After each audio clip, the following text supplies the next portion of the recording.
Ainsi nous sommes accablés par toutes sortes de détresses et cependant jamais écrasés.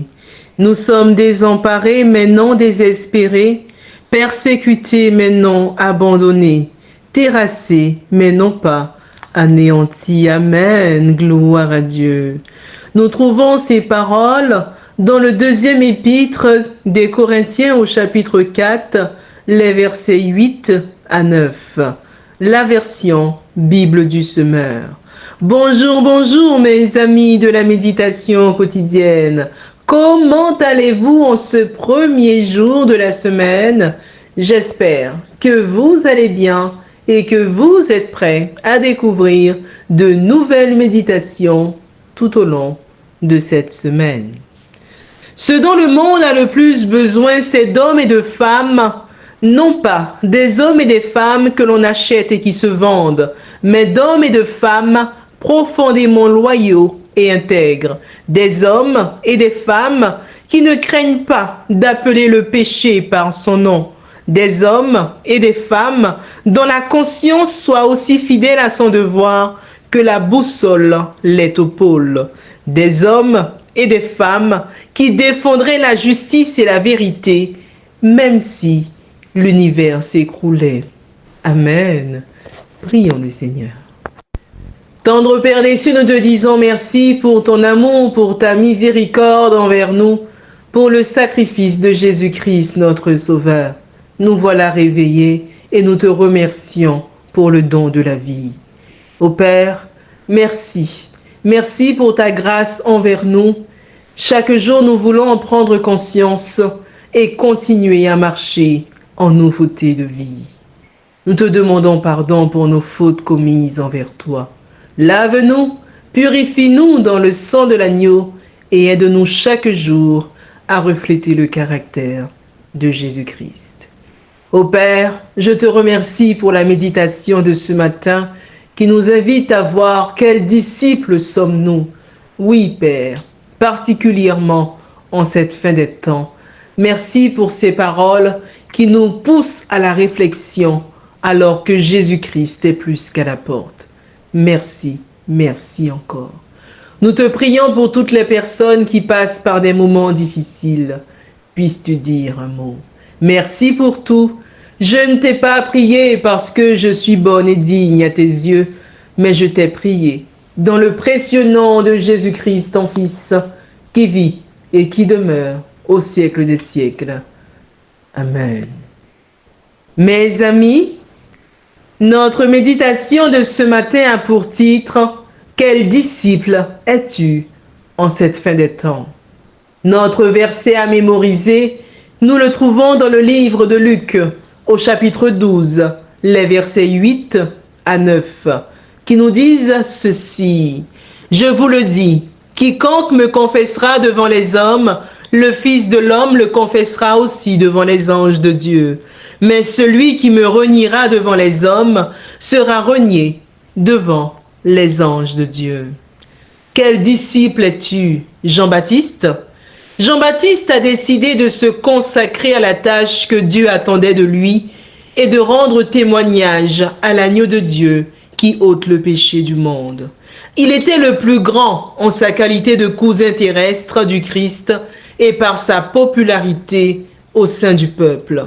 Il a atteint cette place dans l'échelle des valeurs divines grâce à son humilité, à son engagement dans la mission qui lui avait été confiée et à sa spontanéité pour proclamer le Christ. Amen.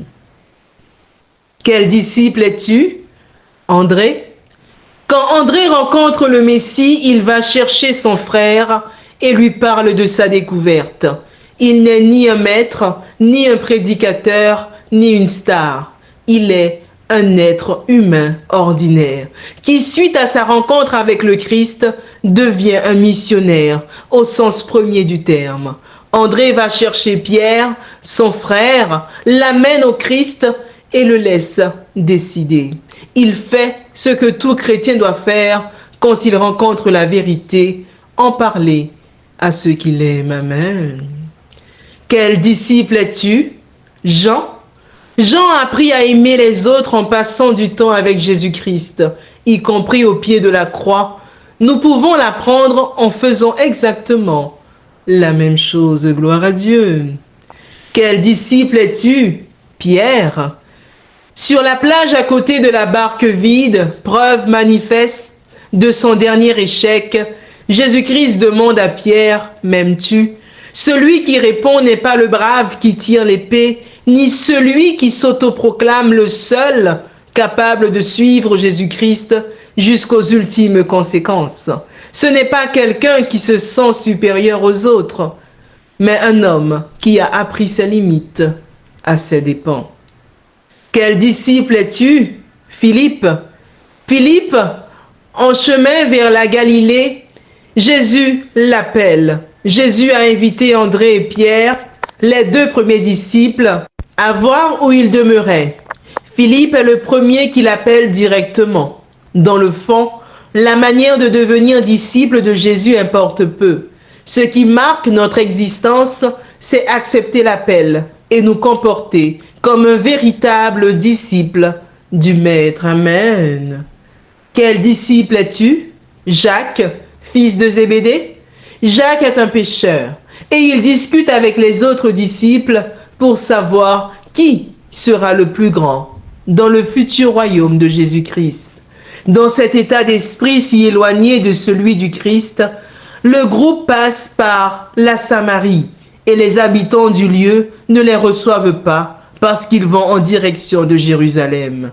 Jacques et Jean veulent alors détruire ce village par le feu du ciel. Le feu du ciel pour un usage et une vengeance personnelle. La folie du péché nous fait demander à Dieu des actions aussi éloignées de son caractère que la terre l'est au ciel. Retenons à travers l'histoire de Jacques, fils de Zébédée, que nos demandes soient toujours en accord avec la parole de Dieu pour nous. Car dans le livre de Romains 12, verset 19, nous lisons ceci. Ne vous vengez pas vous-même, bien-aimés, mais laissez agir la colère de Dieu. Car il est écrit, c'est à moi qu'appartient la vengeance. C'est moi qui donnerai à chacun ce qu'il mérite, dit le Seigneur. Quel disciple es-tu, Matthieu? Matthieu veut être disciple du Christ. Il ne se contente pas de raconter à ses enfants et petits-enfants qu'il a vu un jour passer Jésus-Christ et a conversé avec lui. Il ne lui semble pas suffisant d'aller à la synagogue par reconnaissance, parce qu'un jour il a écouté Jésus-Christ, parce qu'il désire plus que cela. Il est disposé à tout abandonner. Chacun de nous doit porter une croix personnelle et intransmissible tous les jours. On n'est pas disciple par moment ou par intermittence. Au contraire, c'est un style de vie constant, quotidien. C'est abandonner ce qui m'attache à ce monde pour toujours et non pour un moment. C'est laisser le bureau du percepteur d'impôts pour ne plus jamais y retourner. Amen. Quel disciple es-tu, Thomas?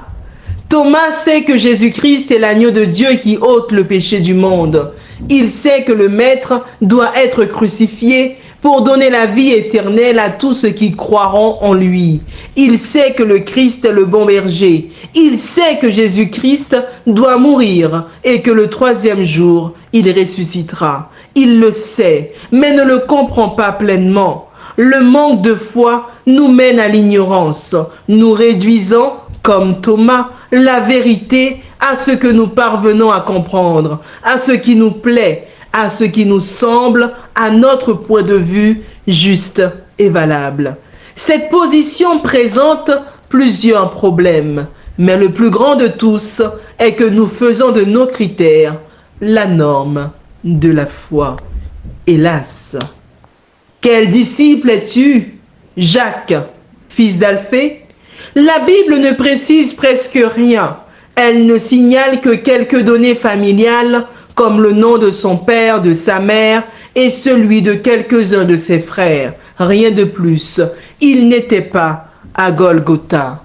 Où sommes-nous quand on exige que nous donnons des preuves de notre foi, bien que nous soyons minoritaires et que nous courons peut-être un risque? Même si on ne nous crucifie pas, mais la pression du groupe, la possible perte de nos avantages terrestres peuvent nous faire autant de mal qu'un clou qui nous transpercerait les poignets et les pieds.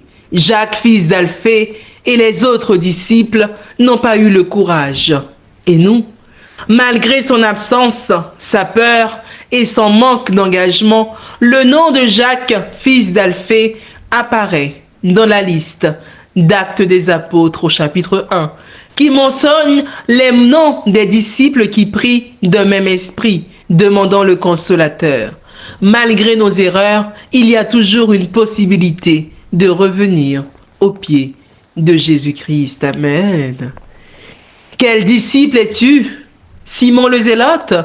Simon le Zélote, pour être aux côtés du Christ, dut apprendre à voir le monde selon un nouveau point de vue. Suivre Jésus-Christ, pour Simon, signifiait laisser tout ce en quoi il croyait. Pour lui, c'était une révolution mentale qui exigeait de tout recommencer et de repartir sur de nouvelles bases. Si Jésus-Christ a changé Simon, il peut le faire aussi pour nous. Amen.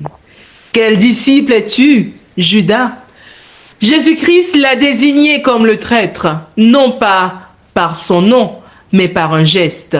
Le groupe des disciples n'a pas compris ce qui se passait, mais Judas s'est senti démasqué et humilié. Toutes les circonstances étaient réunies pour que, après avoir mangé le pain que Jésus-Christ lui présentait, l'ennemi de Dieu entre en lui et le pousse à prendre l'ultime décision, trahir Jésus-Christ. La décision était évidemment personnelle, comme toutes les décisions. Satan nous tente, il sait comment et quand, mais il ne peut décider pour nous. Judas a décidé de faire le pas suivant. Trahir Jésus-Christ est terrible, mais s'éloigner de lui est fatal. Quel disciple es-tu, Thaddée, appelé Jude? Le Christ explique que ceux qui l'aiment obéissent à ses commandements. Il ajoute la promesse du Consolateur comme démonstration de l'amour du Père. Ce sont les paroles que le Christ attend. C'est la réalisation de son rêve. Thaddée veut comprendre que cette manifestation sera physique, glorieuse et militaire. Jésus-Christ parle de manifestation spirituelle, missionnaire et de salut. Comme beaucoup parmi nous, Thaddée écoute les paroles prononcées par Jésus-Christ et comprend ce qu'il veut comprendre. Hélas, ce qui l'intéresse, ce qui lui importe. Les oreilles spirituelles restent bouchées par les idées humaines et tout prend une coloration qui dénature l'idée originelle du Maître, qui déforme les enseignements du Christ. Nous voulons utiliser les paroles de Jésus-Christ hors de leur contexte et les modifier pour donner une base à notre propre pensée, à nos propres idées, à nos propres goûts. Lorsque nous agissons ainsi, le danger est imminent. Notre méditation de ce matin avait pour titre « Quel disciple es-tu en cette fin des temps ?»